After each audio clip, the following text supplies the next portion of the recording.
노승일 부장이 추가 폭로를 했습니다. 최순실 씨, 원래 대단한 사람이지만 이 정도일 줄이야. 그런 얘기들이 이어졌는데 먼저 첫 번째 폭로 얘기부터 들어보겠습니다. 여기에서 왜 거점 K스포츠 클럽이 필요하냐. 산발적으로 많이 분포되어 있는 종합형 K스포츠 클럽을 관리하기 위해서는 어떤 컨트롤 타워가 필요하다. 그래서 거점 모델이 이제 나오게 됩니다. 처음에 최순실 씨가 얘기했던 거는 2016년 1월 28일 제가 메모지에 있는데 당시에는 뭐 하남, 무주, 광주, 뭐 서울, 인천, 대전, 제주 여기까지 갔었는데 지적도 찍어서 예.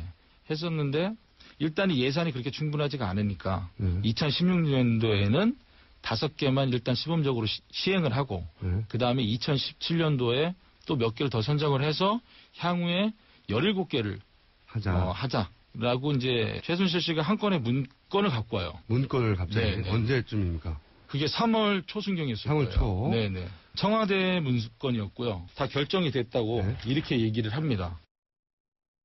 네, 정 변호사님, 이 얘기를 들어보면 저게 만약에 이제 무산이 안 됐더라면 2017년에도 17개, 올해를 말하는 거예요. 정말 계속됐을 거란 얘기 아닙니까? 지금 저게 하남이 나오잖아요. 그쵸. 최순실 씨 땅이 지금 하남에 있어요. 사뒀잖아요. 예, 그래놓고 자기 땅에다가 지금 지금 거점 체육시설 만들려고 했던 거예요. 한밤중에 대통령이 장관한테 전화를 했다는 해서 그 땅 아닙니까? 네, 거기 검토해보라고 했던 그 땅 아닙니까? 지금 노승일 씨가 전체적으로 얘기하는데 이 정도까지 최순실 씨가 이제 그 장악을 했다, 국정농단을 했다. 제가 볼 때는 지금 노승일 씨는 저거 말고도 줄줄 할 얘기가 굳이 많을 것 같아요. 네. 메모지 같은 경우에는 이미 노승일 씨가 재판 때 공개하지 않았습니까? 바로 저 재판에 보면 네. 저희가 최순실 단독으로 씨가, 공개했었죠. 네, 최순실 씨가 적어줬다는 그 거점 사업지 거기 아닙니까? 저렇게 적어서 꼼꼼하게 얘기할 정도로 이 사업에 굉장한 집착을 보였는데 보면 3월 초순경에 이미 청와대 문건을 갖고 왔고 다 결정돼 있다 이렇게 얘기를 했다는 거예요. 네. 잘 생각해 보시면 미르재단이 발족한 게 2015년 10월입니다. 그 다음에 K스포츠재단이 발족된 게 2016년 1월이에요. 그때부터는 보면 사실상 김종 차관 등등등 하면서 뭔가를 본격적으로 K스포츠는 K스포츠제도로 해서 그 전경련 등으로부터 288억을 받았고 거기를 통해서 또 보면 더 블루케이를 만들어서 돈을 갖다 빼서 뒤로 돌릴 이제 그 국리 이른바 스윙 모델을 만들죠. 그들끼리는 만든 상태에서 보면 전국에 있는 그런 땅 등에 보면은 그런 K스포츠 클럽들을 갖다 만들면서 이른바 스포츠 황제가 될 꿈을 꾸었다 하는 것이 노승일 부장의 증언의 요지예요. 네. 자, 노승일 부장 이런 얘기까지 합니다. 이 얘기가 참 압권이다 저는 싶은데 그야말로 어느 정도로 최순실 씨가 대단했냐 이런 얘기예요. 네, 그렇습니다. 바로 이 최순실 씨가 일이 잘 추진되지 않을 때 잘 안 된다라고 얘기를 하면 최순실 씨가 화를 내면서 핸드폰을 만지작거리죠. 어딘가에 전화를 해서 일러야 되니까 본인도 하루 이틀이면 민원이 다 해결되고 최순실하고 딱 2개월만 같이 일하면 어깨 위에 63빌딩도 세워진다. 이렇게 얘기를 했어요.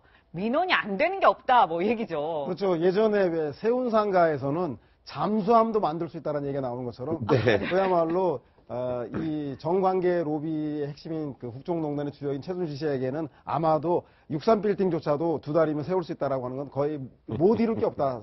저에게는 K스포츠 재단과 미르재단 그리고 박근혜 대통령의 국정농단의 핵심 실세가 바로 최순실 씨라는 걸 입증하기 위해서 저런 얘기를 하고 있는 건 아닌가 생각이 듭니다. 그만큼 최순실 씨는 정부 예산, 인사, 이권사업 모든 것들을 다 해결하는 그야말로 전지전능한 박근혜 대통령 시절에서는 전지전능한 그런 실세적 역할을 하고 있었다라고 하는 걸 입증하는 것 같다는 생각이 듭니다. 저는 노승일 부장이 저걸 갖다가 지시받았다는 그 시점을 참 미묘하게 봐요.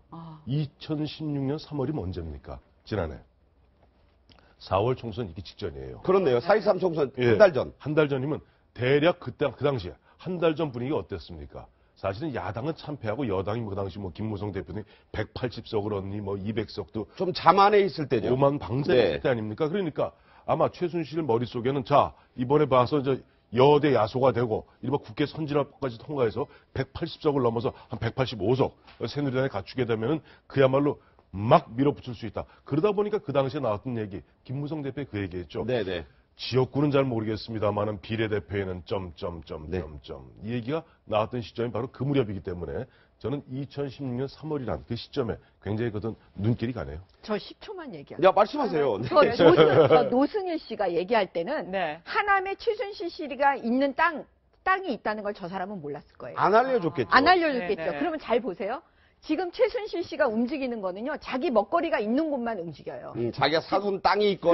그렇지, 있거나, 그 다음에 미얀마. 그러니까 네. 겉으로는 무슨 체육시설 만든다고 하지만 다 자기 먹을 거리 생각하고 움직이는 거였던 거예요. 자기가 먼저 가서 길목 지키거나 땅 사둔데. 그렇죠.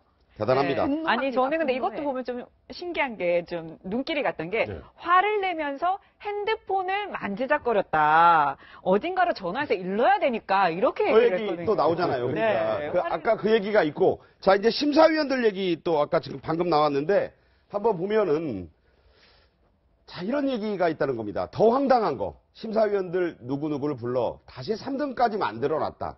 정말 말도 안 되는 얘기를 했다. 최 씨는 그야말로 체육의 왕이 되는 거죠.